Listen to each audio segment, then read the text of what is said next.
So, see some good stuff going on over there. So what's this gonna, if we wanted to represent this with a picture, what's the picture gonna look like? Here. Okay, so we've got a slope.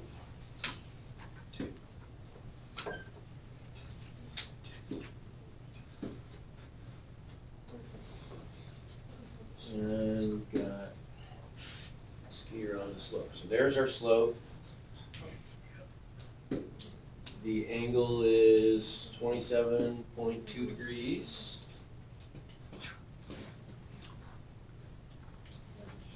And here's our skier.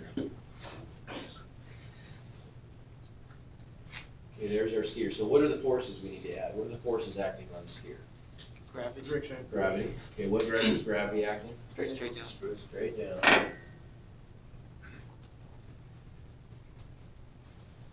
Okay, what else? Normal Friction. Normal force. Friction. Okay, we got friction, so we'll do that. So friction is acting in which direction? Okay, up the Parallel hill. to the. And that's gonna be kinetic friction, right? And then what's the other one?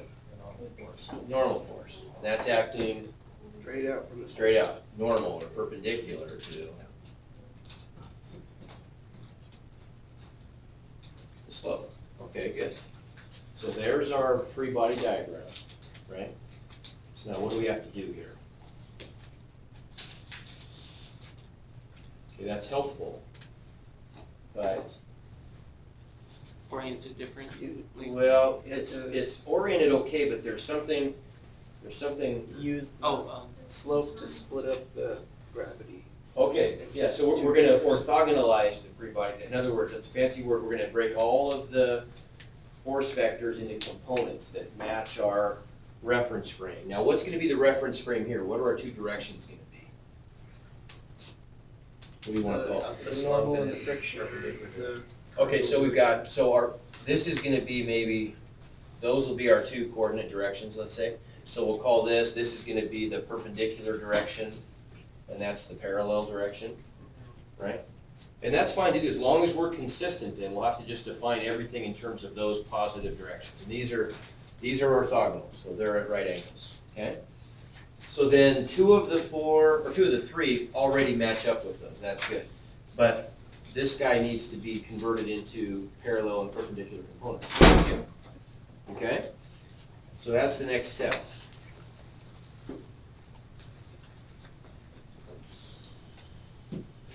So, let's do this.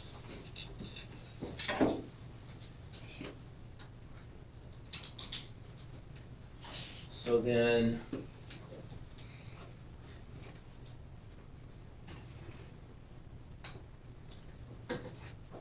we're going to take this guy and we're going to break it up into mg perpendicular, right? Which is going to be what? If that's theta, then isn't that theta right there? So this one right here mg sine. is going to be mg sine theta. Good. I'll hold it. You sure? Cosine, right?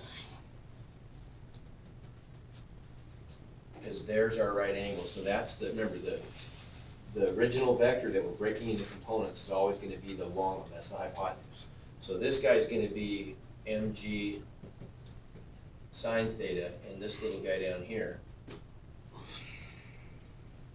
is going to be mg cosine theta. You got right?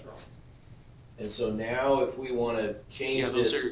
That's mg cosine. Yeah, these Those Oh, I see, yeah, whoops, I wrote backwards.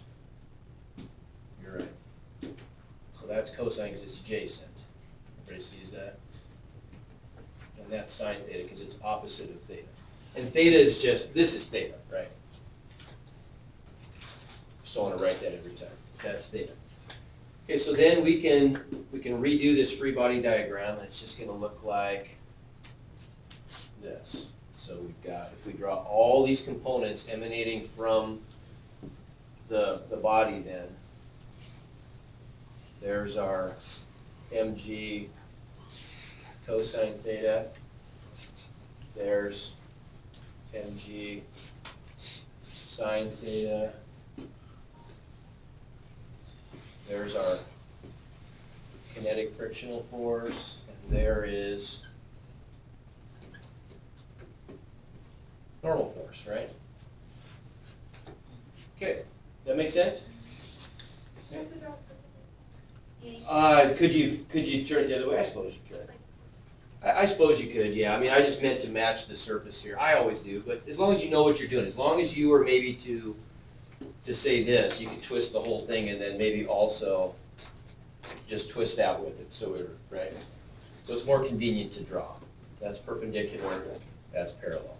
Okay, so now for our equations of motion. mg sine theta, that's the same as the one above. Right, so all we've done is we've just taken this guy and slid it up to there, right? So we traded mg for the two component vectors, and then we want all the component vectors, we want all the vectors, remember, to originate at the body in the three-body diagram, okay? And the reason we do it this way is so then we can just look at this and we can create the equations of motion, right? So what's one of our two equations of motion going to be?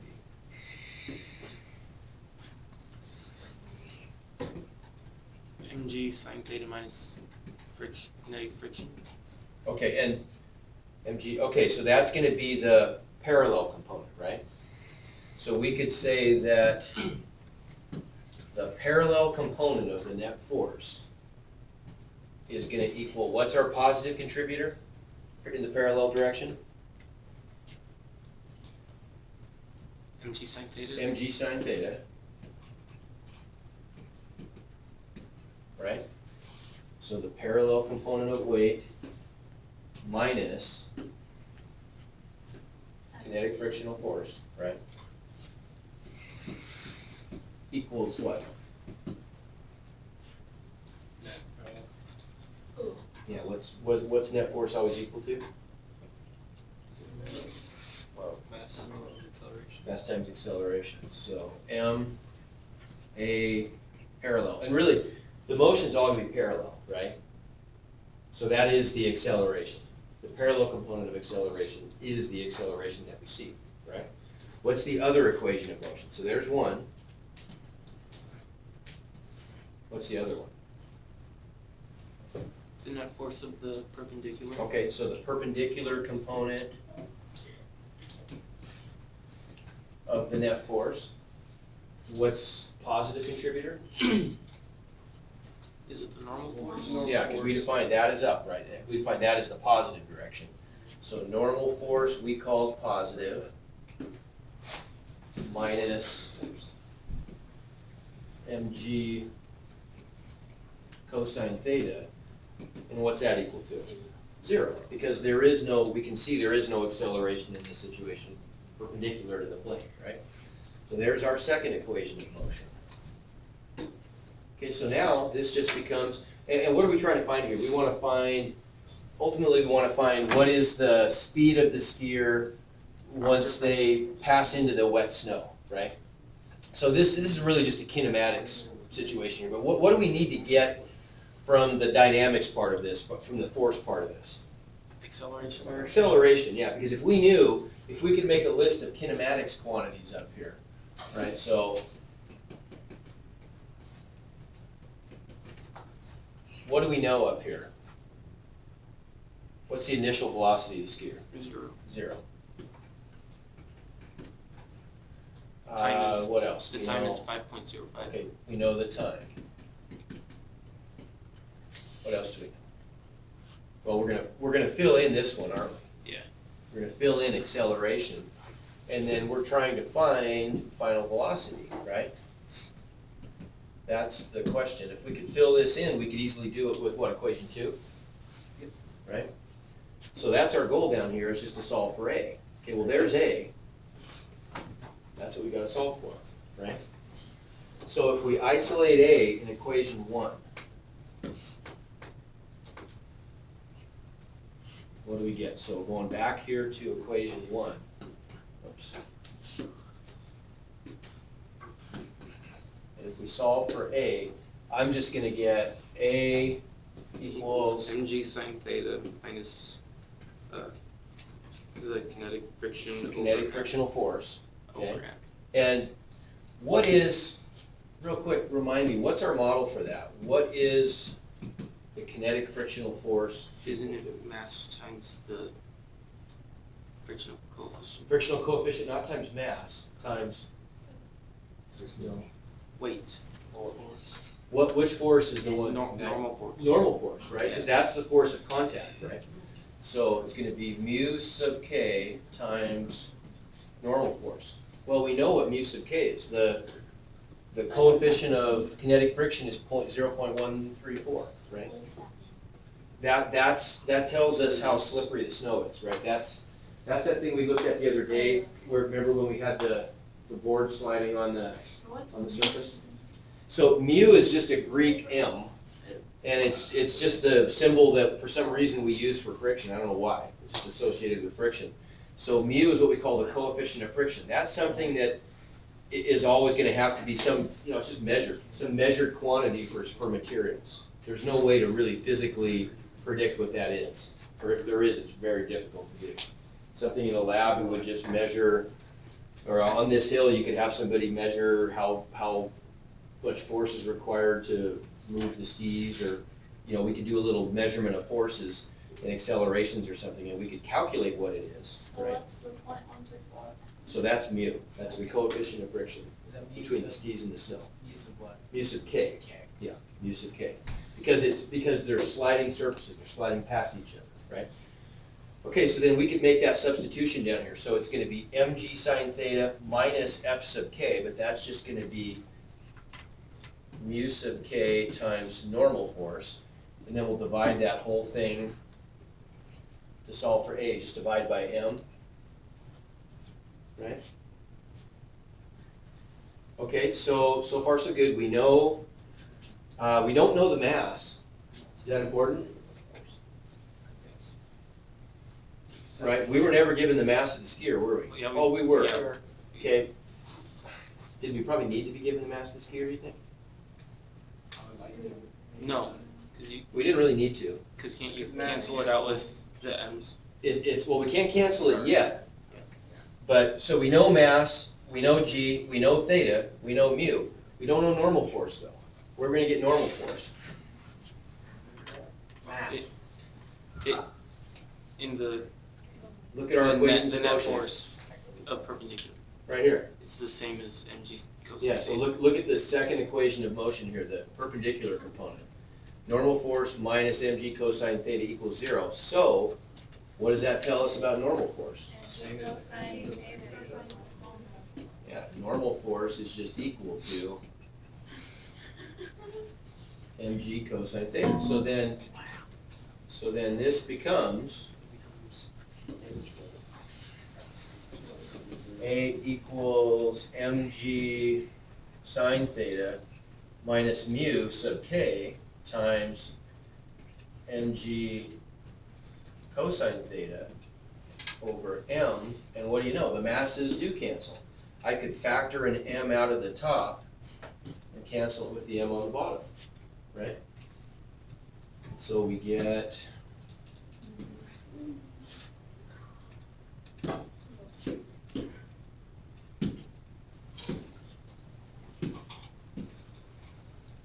so when we cancel those m's, we get acceleration equals g sine theta minus mu sub k times g cosine theta.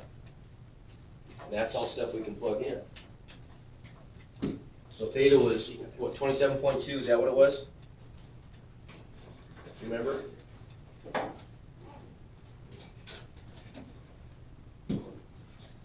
Yeah.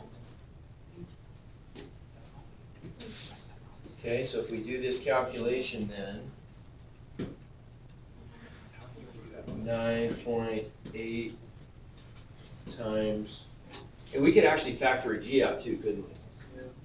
It's not that it's important algebraically to do this, but this is kind of a cool way to think about it. It equals, if we factor a g out, it equals sine theta minus mu sub k cosine theta times g.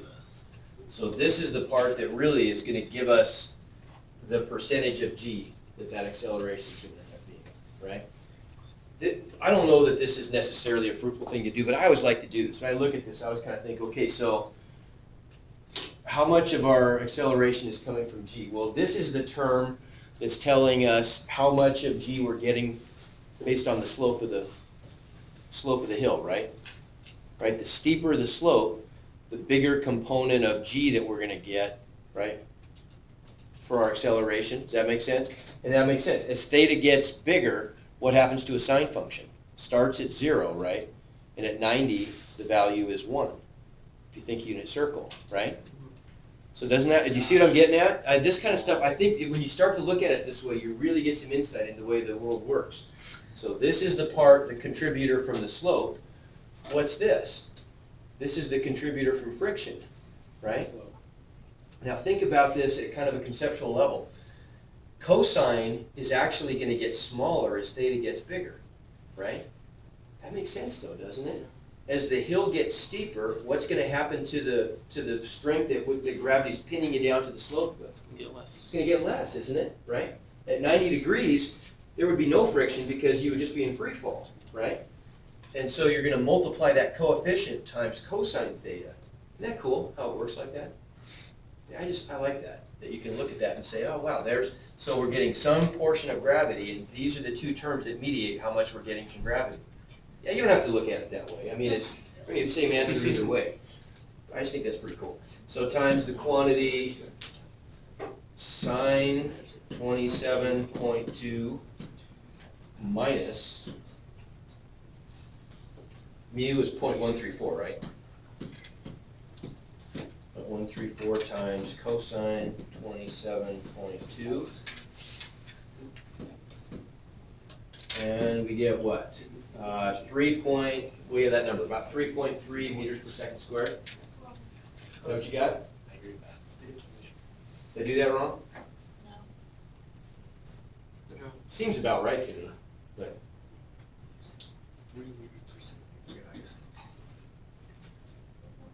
Sine 30 would be 1/2. Seems about right. Okay. So we can go back and plug that number in then, and we got it in our calculator, unrounded. We could go back and plug that into our table, right, for A. Okay, it's a calculator number. And now we can solve for B with equation 3. So if I just grab all this stuff.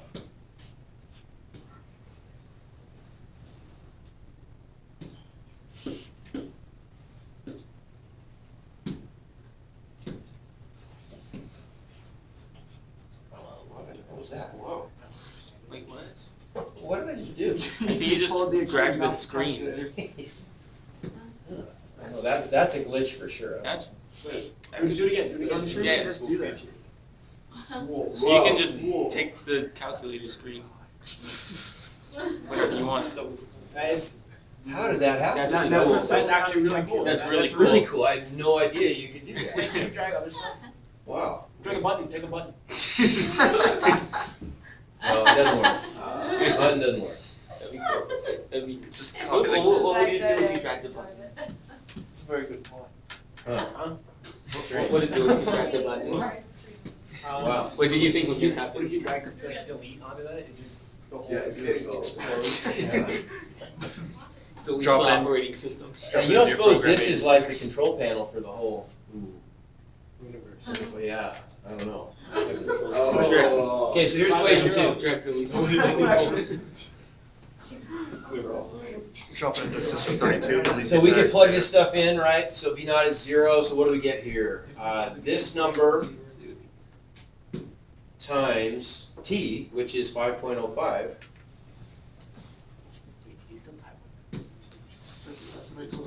No, it just takes a still frame.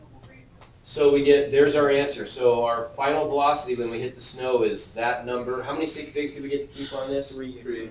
Was it 3? Yeah, Yeah, it's 3. should be 16.7. Looks like 3, yeah. So 16.7 is it. Except what do you do? I'm listening here. Not much. Okay, so then, what about the second part? What's going on there? They want to know the coefficient of friction between the skis and the new wet snow is what? When they hit the wet snow, when this girl hits the wet snow, her net force is 0. Now the frictional force exactly matches her component of acceleration, and she stays at constant speed from that point forward. So how would I have to modify my free body diagram? Well, I guess I really wouldn't have to, would I? I'd have the same free body diagram. What would my new equations of motion be? Coefficient of friction equals mg sine. What would be, so for MG part 2, this one's gonna stay exactly the same, isn't it? Right, the perpendicular components are the same. What's gonna happen to this one? It's gonna change from ma to 0. Yeah, the acceleration's just gonna be 0, right? So we'll just take this, guy. Actually, let's take the whole thing real quick. For part B, there we're on part B. Sitting in what's not stop.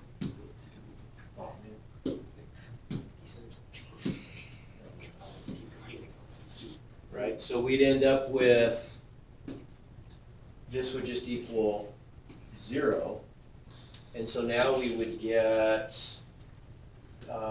Frictional force. okay, so we want the frictional coefficient, right? So now we've just got mg sine theta equals f sub k, Yep. right?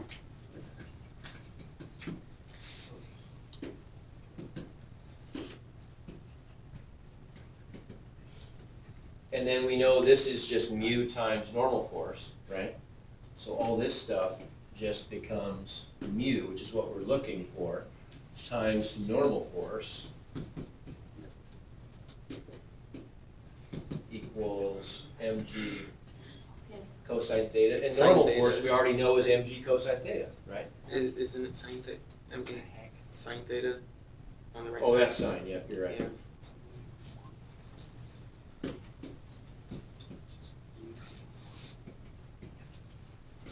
And so mu times mg cosine theta equals Does it just end up- mg sine theta. So look, I can cancel mg.